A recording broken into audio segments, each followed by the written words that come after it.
Good morning, Joe Van Orsdol with Right Home Inspections. We're doing a home inspection here in Minnetonka this cold morning. And we're not actually doing the radon test, but there's already a mitigation system installed.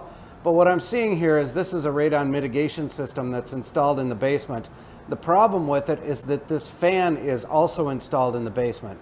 Now the fan is supposed to, by code, be installed in the garage or in the attic or outside. And one of the reasons is that these rubber couplers at the bottom and at the top of the fan, they're not glued together like the rest of the pipe. They're clamped together, and those rubber couplers get brittle over time.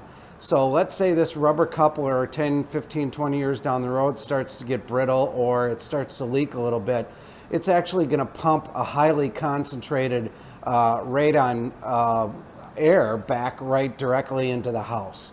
So all the joints that are within the living space of the house are supposed to be glued so that there could never be a leak. There's also a curious why down at the bottom here. I'm not sure why they did that. Maybe they thought they're going to have to put a second suction point in. But this fan needs to be moved to the garage or the attic or outside so that it can't create more of a problem than it's fixing as it ages and gets down the road. Just another reason for a thorough home inspection with Right Home Inspections. That's all for now.